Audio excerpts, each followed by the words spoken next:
Meeting పెట్టారండి. 100 మంది రైతులు వచ్చారు, 50 మంది ఎంప్లాయీస్ వచ్చారు. రైతే రాజు రాజరికం పోయిందన్నారు. ఈ దేశానికి అన్నం పెట్టే రైతు ఎన్నెమ్మ తీర్చేశారు. రసాయనిక ఎరువులు, పెస్టిసైడ్స్ వల్ల వ్యవసాయం దెబ్బతింది. భవిష్యత్తులో ఆహార పంటలు పండవని సబ్జెక్టు పెట్టారండి.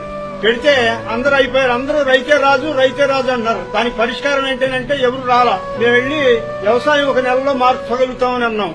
ఒక ఎంప్లాయీ అన్నాడు, మీ దగ్గరే ఉన్న మంత్రిదండం ఉందా అన్నారు. మంత్రిదండం కాదండి, బ్రిటిష్ గవర్నమెంట్ లో అగ్రికల్చర్ లేబర్ కన్నా ఎంప్లాయీ సాలరీస్ తక్కువ ఉండేవి. అప్పుడు బతకలేక బడిపంతులు అనేవాళ్ళు. ఇప్పుడు బతకగలిగిన వాళ్ళు బడిపంతులు. అయిపోయిన తర్వాత ఇంకొక చిన్న ఉదాహరణ చెప్పానండి. మనిషికి మొదటి శత్రువు బద్ధకం, రెండో శత్రువు కోపం. ఈ దేశానికి మొదటి శత్రువు ఎంప్లాయీ, రెండో శత్రువు చైనా, పాకిస్తాన్ అన్న. అన్ని బాగానే చెప్పారు.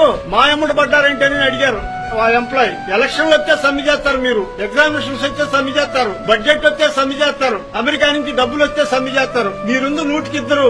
మీ ఇద్దరు వెళ్తానైనా ఈ దేశం అంతా బతుకుతుంది. మీ ఇద్దరు మూలన 98% మంది ప్రజలందరూ ఇబ్బంది పడుతున్నారు. మీకు శాలరీ పెంచితే మరి వీళ్ళందరూ ఖర్చులు పెరుగుతున్నాయి. బ్రహ్మానంద రెడ్డి గారి టైంలో 56 రోజులు సమ్మె చేస్తే 6 రూపాయలు పెంచారు. 6 రూపాయలు పెంచితే ఆఫీస్ పక్కన 5 పైసలు టీకి పెంచాడు.